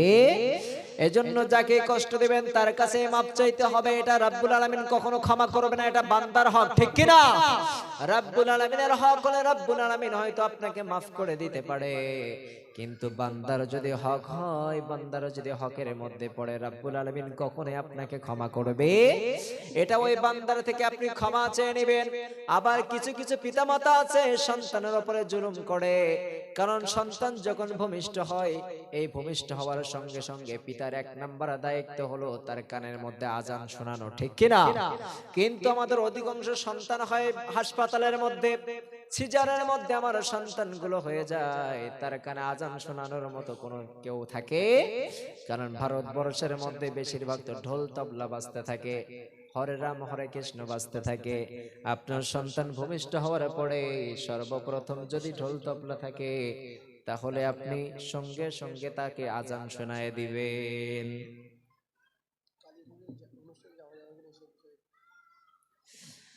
এরপরে যুবকরা, বেশিরভাগ যুবকদেরকে নিয়ে পরে আলোচনা করবো ইনশাল্লাহ একটু সময়। তাহলে এক নাম্বার হলো আপনি সীমা লঙ্ঘনকারী থেকে আপনাকে নিজেকে বিরত থাকতে হবে। দ্বিতীয় নাম্বার হচ্ছে আপনি জুলুমের থেকে বিরত থাকতে হবে। তৃতীয় নাম্বার হলো ফখর, অর্থাৎ ঈর্ষা থেকে নিজেকে বাঁচিয়ে রাখতে হবে, অহংকার থেকে। অহংকার করা যাবে না। বিশ্বনবী বললেন তোমরা নিজেকে অহংকার থেকে মুক্ত রাখবা, কারণ অহংকারীকে একজন পছন্দ করে না, তিনি কে? অহংকারীকে রব্বুল আলামিন কখনোই তিনি পছন্দ করেন না। অহংকারী হওয়া যাবে না। আমাদের সমাজের মধ্যে যার চেহারা ভালো আছে, যার ফেসের মুখের কাটিংটা ভালো আছে, যার চেহারা ভালো, সে চেহারার অহংকার আছে না নাই? যার টাকা আছে সে টাকার অহংকার করে, আবার যার ক্ষমতা আছে সে ক্ষমতার বাহাদুরি দেখায়, ক্ষমতার অহংকার দেখায়। কিন্তু রব্বুল আলামিন বললেন আমি অহংকারী ব্যক্তিকে কখনোই পছন্দ করি। অহংকার হলো কেমন জিনিস? বিশ্বনবী বললেন ও সাহাবায়ে কেরাম শোনো শোনো, তোমরা কখনোই অহংকার করবা না। একজন সাহাবী বললেন ইয়া রাসূলুল্লাহ, অহংকার কেমন জিনিস? অহংকার কিভাবে করে? অহংকার কেমন জিনিস আপনি যদি আমাকে একটু বুঝায় দিতেন। বিশ্বনবী বললেন ও সাহাবায়ে কেরাম শোনো শোনো, একটা খড়কুটার একটা পাহাড় তৈরি করো। খড়কুটা এবং লাকড়ি দিয়ে একটা পাহাড়ের মতো সাহাবায়ে কেরাম তৈরি করলেন। এই খড়কুটাকে ধ্বংস করার জন্য একটা মেজের বাড়তি অথবা দেশলাইটের প্রয়োজন হতে পারে। বিশ্বনবী বললেন এত বড় খড়কুটার গাদা, এত বড় পাহাড়ের সমপরিমাণ খড়কুটা এখানে রয়েছে। এই খড়কুটো ধ্বংস করার জন্য, জ্বালানোর জন্য একটা দেশলাইটের প্রয়োজন।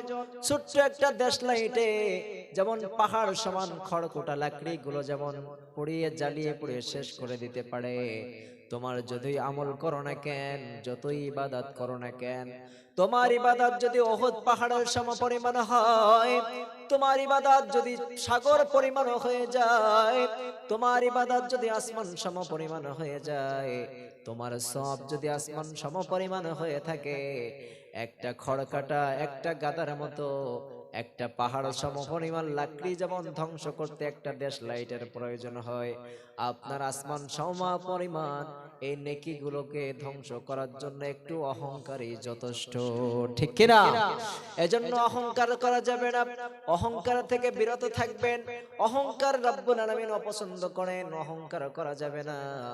সাইয়েদনা সুলাইমান আলাইহিস সালাতু ওয়াস সালাম একটু অহংকার করার কারণে রব্বুল আলামিন তাকে কত বড় পরীক্ষা নিয়েছেন। সাইয়েদনা সুলাইমান আলাইহিস সালাতু ওয়াস সালামকে সামান্য একটু অহংকার করার কারণে রব্বুল আলামিন তাকে এত বড় পরীক্ষা দিয়েছেন। তাকে রব্বুল আলামিন কোথা থেকে কোথায় নিয়ে এসেছেন?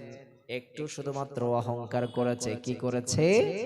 শুধুমাত্র একটু অহংকারের কারণে আল্লাহ তাআলা তাকে কোথা থেকে কোথায় নিয়ে আসলেন একটু বলবো কি? সামান্য কথা বলেন, শুনতে রাজি আছেন?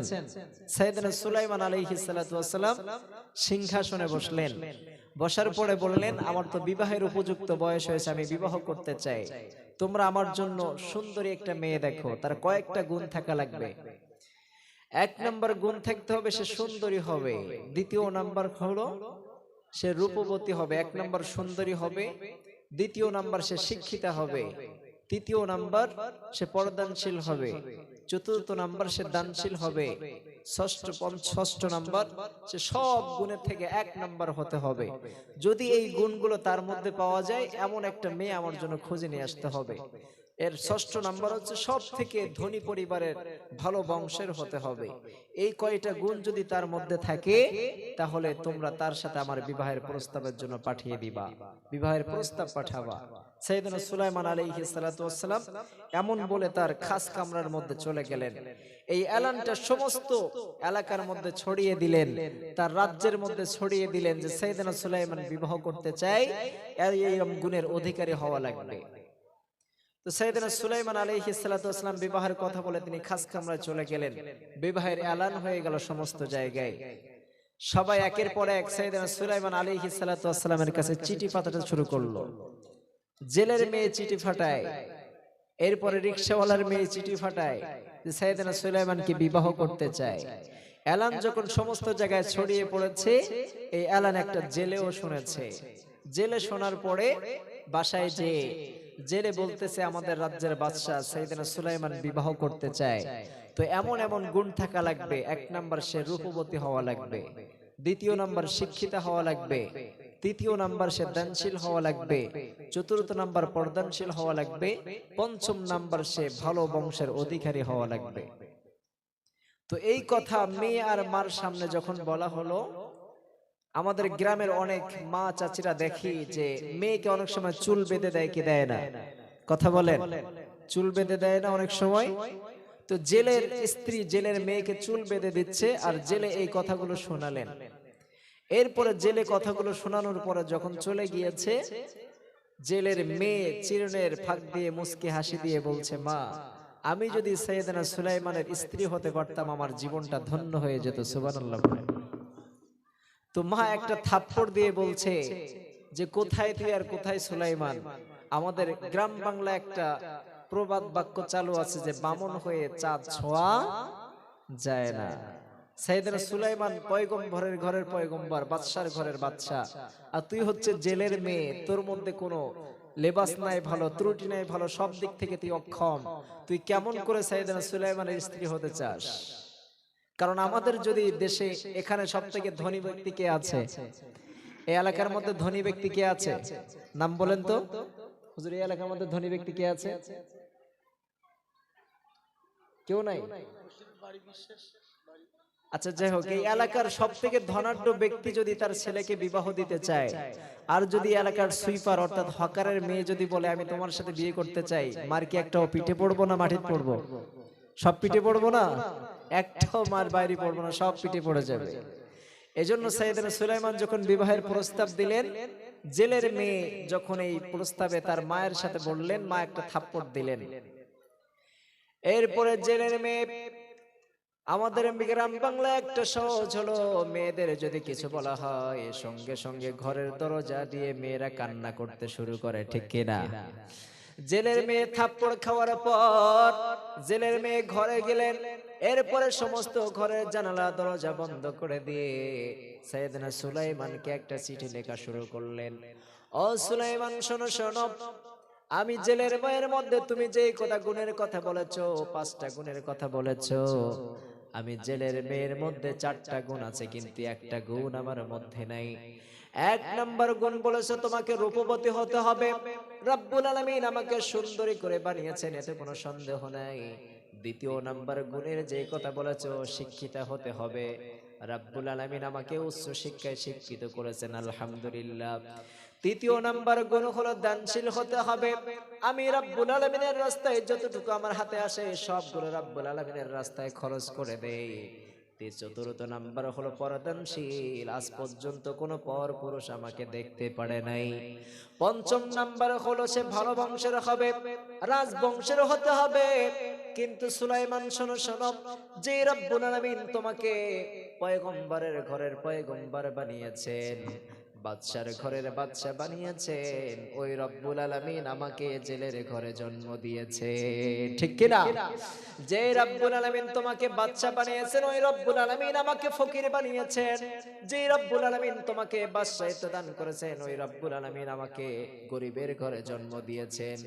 রব্বুল আলামিন ইচ্ছা করলে সুলাইমান তোমাকে ফকির বানাতে পারে, আর আমি জেলের মেয়েকে ধনী বানাতে পারে কি পারে না?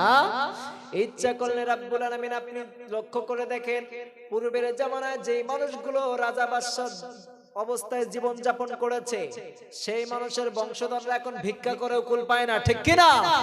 আর এই সমাজের মধ্যে অনেক মানুষ আছে যাদের পায়ে কোনো জুতা ছিল না, তারা আজকে ধনাঢ্য পরিবারে পরিণত হয়েছে, ঠিক কিনা? যে আল্লাহ সুলাইমান তোমাকে বাদশার ঘরে বাদশা বানিয়েছেন, ওই রব্বুল আলামিন আমাকে জেলের ঘরে জন্ম দিয়েছেন। এই বলে একটা চিঠি লিখলেন, ও সুলাইমান, তোমাকে আমি সব থেকে বেশি ভালোবাসি আল্লাহর জন্য, কারণ তোমার ঘরে যদি আমি যাই আমার ইসলামটা সুন্দর করে পালন করা হবে। অন্য কোনো উদ্দেশ্যে আমি তোমার কাছে যেতে চাই না, একটাই মাত্র উদ্দেশ্যে যেতে চাই, তুমি হলা নবীর ঘরের নবী, পয়গম্বরের ঘরের পয়গম্বর। রব্বুল আলামিন তোমাকে জান্নাত দিবেন, আর সেই জান্নাতের একটু অংশীদার হওয়ার জন্য আমি তোমার সাথে বিবাহ বসতে চাই, অন্য কোনো উদ্দেশ্য আমার নাই। রব্বুল আলামিন তোমাকে জান্নাত তো অবশ্যই দিবেন, আর ওই জান্নাতে আপনি তো অবশ্যই প্রবেশ করবেন, কিন্তু বাসর যখন আমার হবে, ওই বাসর ঘরে একটাই ওয়াদা মাত্র আমি নিব। ও সুলাইমান, তুমি তো আমার স্ত্রী বানিয়েছো, তুমি তো আমার স্বামী হয়েছো, তুমি যদি আল্লাহর জান্নাতে প্রবেশ করো, আর আমি যদি কোনো গুনাহের কারণে যদি জাহান্নামের অধিবাসী হয়ে যায়, আমাকে সুপারিশ করে তুমি জান্নাতে নিয়ে যাবা, এই কারণে আমি তোমার সাথে বিবাহ করতে চাই। সুবহানাল্লাহ পড়া। এই বলে সুন্দর করে একটা চিঠি লিখলেন। চিঠি লেখার পরে সাইয়েদনা সুলাইমানের দরবারে পাঠিয়ে দিলেন। সাইয়েদনা সুলাইমান আলাইহিস সালাতু ওয়াস সালাম চিঠিগুলো পাওয়ার পরে একটু রেগে গেলেন। কি ব্যাপারে, সারা দেশে আর কোনো মেয়ে নাই, সুইপারের মেয়ে আমাকে চিঠি লিখে, জেলের মেয়ে আমাকে চিঠি লিখে, কামারের মেয়ে আমাকে বিবাহ বসতে চায়। সাইয়েদনা সুলাইমান একটু অহংকার করে বললেন, এই চিঠি লিখিগুলো লেখার সাহস কোথা থেকে পেল? এই চিঠিগুলো লেখার সাহস কোথায় পেল? তার শান হিসেবে সাইয়েদনা সুলাইমান বলতেই পারে, ঠিক কিনা? কিন্তু সাইয়েদনা সুলাইমান এই কথাগুলো যখন বলেছে, রাব্বুল আলামিন বললেন, সুলাইমান, তোমাকে আমি নবী বানিয়েছি, আমি তোমাকে ধনাঢ্য পরিবারে জন্ম দিয়েছি, আমি তোমাকে বাদশা বানিয়েছি, আমি তোমাকে পয়গম্বরের ঘরের পয়গম্বর বানিয়েছি, আমি সুলাইমান, তোমাকে সব কিছু আমি দিয়েছি, তুমি কেন এই কথা বললা? রাব্বুল আলামিন বললেন, সুলাইমান, তোমার এই কথাটা আমার পছন্দ হয় নাই। সাইয়েদনা সুলাইমানকে বললেন, এই কথাটা আমার পছন্দ হয় নাই। রাব্বুল আলামিন বললেন, সুলাইমানের জন্য তোমাকে কঠিন পরীক্ষা দিতে হবে। সাইয়েদনা সুলাইমান আলাইহিস সালাতু ওয়াস সালামের পরীক্ষা যখন শুরু হলো, সাইয়েদনা সুলাইমানের পরীক্ষা অবশেষে শুরু হয়ে গেল।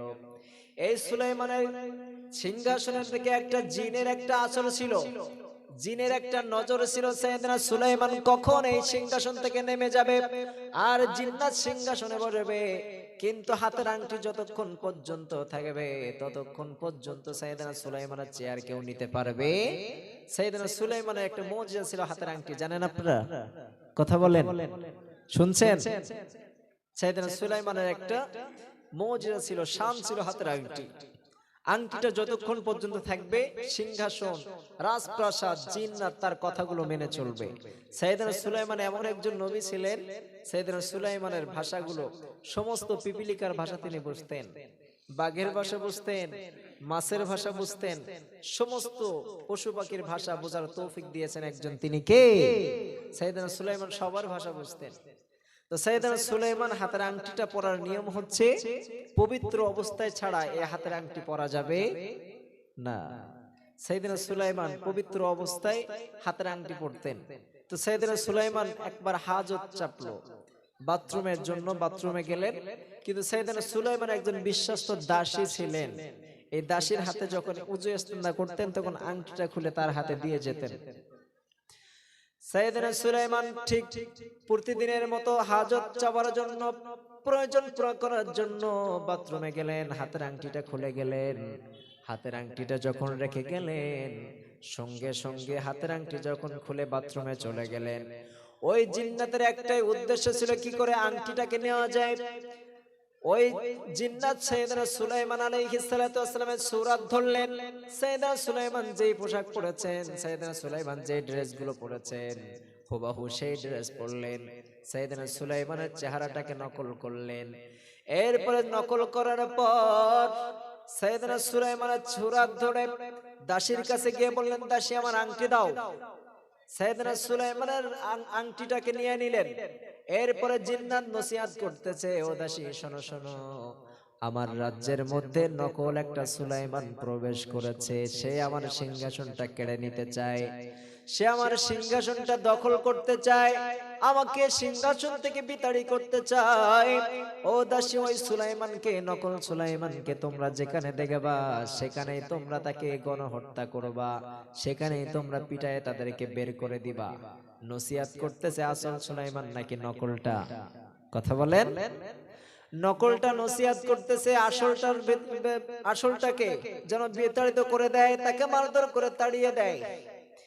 এরপরে কিছুক্ষণ পরে নসিহত করার পরে যখন জিন্নাত গিয়ে সিংহাসনে বসলেন, নকল জিন্নাত যখন সিংহাসনে বসলেন, সাইয়েদনা সুলাইমান বাথরুম থেকে বের হয়ে দাসীর কাছে আংটি চাইলেন, দাসী, আংটি দাও। দাসী বললেন, কি ব্যাপার, তুমি আংটি তো একটু আগে নিয়ে গেলা। দাসী একটু আগেই স্মরণ হয়ে গেল যে আমাকে তো সুলাইমান নসিহত করেছে, আমাদের সমাজের মধ্যে, আমাদের দেশের মধ্যে একটা নকল সুলাইমান প্রবেশ করেছে, সে আমার সিংহাসন কেড়ে নিতে চায়। দাসী বললেন, নকল সুলাইমানকে তো পাইছি, এটা আসল না নকল? আসলটাকে ধরে এবার দাসীকে আবার ডাকলেন, দাসী বিভিন্ন মানুষকে ডাকলেন, আরো রাজপেয়াদাদেরকে ডাকলেন। ডাকার পরে বললেন যে, দেখো, আমাদের সুলাইমান সিংহাসনে বসে আছে, এই নকল সুলাইমান আমার কাছে আংটি চায়, কিন্তু আসল সুলাইমানের হাতে তো আংটি পরিহিত আছে, এই সুলাইমান আংটি চায়, এটা হচ্ছে নকল সুলাইমান, একে মারধর করে রাজপ্রাসাদ থেকে বের করে দাও। সাইয়েদনা সুলাইমানকে মারধর করে রক্তাক্ত করে নদীর কিনারায় ফেলে আসলেন। সাইয়েদনা সুলাইমানকে মারলেন নাকি আসলটা কি নকলটা? কথা বলেন। আসলটাকে মারধর করে নদীর কিনারায় ফেলে আসলেন। নদীর কিনারায় ফেলে আসার পরে ওই নদীতে প্রতিদিন একটা জেলে মাছ ধরতে যেতেন। সকালবেলা যাওয়ার পরে দেখে এত সুন্দর চেহারার একটা মানুষ, নিষ্পাপ চেহারার মানুষ, এত সুন্দর চেহারার মানুষকে কেমন করে তার চেহারার মধ্যে আঘাত করেছে, কে আঘাত করলো? এত সুন্দর মানুষকে কি আঘাত করা যায় নাকি? কি অপরাধ করেছে? সাইয়েদনা সুলাইমান রক্তাক্ত অবস্থায়, বেহুশ অবস্থায় নদীর কিনারায় পড়ে আছে। জেলে তাকে মাথায় পানি দিয়ে হুশ করালেন। হুশ আসার পরে তাকে জিজ্ঞাসা করলেন, বাবা তোমার নাম কি, তোমার পরিচয় কি, তুমি কোথা থেকে এসেছো? সাইয়েদনা সুলাইমান মনে মনে চিন্তা করলেন, আমার পরিবারের মানুষ, আমার রাজপেয়াদা রাজ সিংহাসনের মানুষরা আমাকে বিশ্বাস করে নাই, তারা আমাকে চিনতে পারে নাই। আর আমি যদি সুলাইমানের পরিচয় দেই, আমাকে পাগল বলে আখ্যায়িত করবে, ঠিক কিনা? সাইয়েদনা সুলাইমান বলেন, ঠিক আছে, আমি আমার পরিচয়টা এখন বলতে পারবো না, কিন্তু আপনি আমাকে একটু সুস্থ করে দেন, একটু আমাকে সাহায্য করে দেন, তারপরে যখন আমি চলে যাব তখন আমার আসল পরিচয় দিয়ে আমি বের হয়ে যাব। সাইয়েদনা সুলাইমান বললেন, আমার আসল পরিচয় এখন আমি দিতে পারছি না। জেলে বললেন, ঠিক আছে বাবা, তুমি এখন কোথায় যাবা? সাইয়েদনা সুলাইমান বললেন, আমার তো যাবার কোনো জায়গা নাই, আমি তো কোথাও এখন যাব না, আমি কাউকে তো চিনি না। জেলে বললেন, ঠিক আছে, যদি তোমার কোনো জায়গায় জায়গা না থাকে তাহলে তুমি আমার বাসায় যেতে পারো, কোনো সমস্যা নাই, আমার বাসায় কোনো মানুষ নাই, ঝঞ্ঝাট ঝামেলা নাই। সাইয়েদনা সুলাইমানকে জেলে তাকে বাসায় নিয়ে গেলেন। দুই একদিন পরে যখন সুস্থ হলেন, সাইয়েদনা সুলাইমান যখন জেলের বাসায় পড়লেন, জেলের বাসায় চলে গেলেন। আগে জেলে যদি 2টা মাছ ধরা পড়তো, এখন সাইয়েদনা সুলাইমান তার বাড়ি থাকার কারণে 4টা করে মাছ ধরা পড়ে। সুবহানাল্লাহ পড়ে। বেশি বেশি ডাবল ডাবল মাছ ধরা পড়ে। জেলেও চিন্তা করলেন, এই যুবকটা যেদিন থেকে আমার বাসায় আসলেন, যেদিন থেকে আমার বাসায় থাকা শুরু করলেন, যেই দিন থেকে আমার বাসায় এই যুবকটা আছে, অন্য দিন যতটা আমি মাছ ধরতাম তার থেকে ডবল ডবল মাছ রব্বুল আলামিন আমার জালে ধরা পড়ে দেয়। সুবহানাল্লাহ পড়ে। এই যুবককে একটু দেরি করে বের করে দেওয়া উচিত। সাইয়েদনা সুলাইমান বলেন, আমি এখন সুস্থ হয়ে গিয়েছি, আমার এখন যাওয়া দরকার। জেলে বললেন, তুমি এখন কোথায় যাবা, তোমার কোনো পরিচয় আছে নাকি? সাইয়েদনা সুলাইমান বললেন, ঠিক আছে, তো আমার তো যাবার কোনো জায়গা নাই, কোথায় যাব আমি? জেলে একটা অফার দিলেন, ও যুবক শোনো শোনো, তুমি ইচ্ছা করলে আমার বাসায় থাকতে পারো, আমার সাথে প্রতিদিন নদীতে মাছ ধরতে যেতে পারো, কোনো সমস্যা নাই, আমি তোমাকে প্রতিদিন 2টা করে মাছ দিব, প্রতিদিন তোমাকে 2টা করে মাছ দেবো এবং 1টা করে দিরহাম দিব তোমাকে, তুমি যদি আমার সাথে থাকো। সাইয়েদনা সুলাইমান বললেন, ঠিক আছে, আমি তোমার সাথে থাকতে চাই। সাইয়েদনা সুলাইমান আলাইহিস সালাতু ওয়াস সালাম জেলের সাথে থাকা শুরু করলেন, জেলের সাথে মাছ ধরা শুরু করে দিলেন। সাইয়েদনা সুলাইমান রাতের অন্ধকারে সিজদায় পড়ার পরে রব্বুল আলামিনকে বললেন, রব্বুল আলামিন, কি অপরাধ করেছি জানি না, কি অন্যায় করেছি জানি না, রব্বুল আলামিন এত বড় পরীক্ষার মধ্যে আমাকে ফেললেন, যদি কোনো অন্যায় করে থাকি রব্বুল আলামিন আপনি আমার অন্যায়টাকে ক্ষমা করে দেন। আমরাও যদি অন্যায় করে ফেলি, অপরাধ করে ফেলি, সঙ্গে সঙ্গে ক্ষমা চাইবো কার কাছে? কথা বলেন, ক্ষমা চাইতে রাজি আছেন? 12টা বাজে, 12টা বেজে গিয়েছে ভাই, আর কতক্ষণ আলোচনা হবে?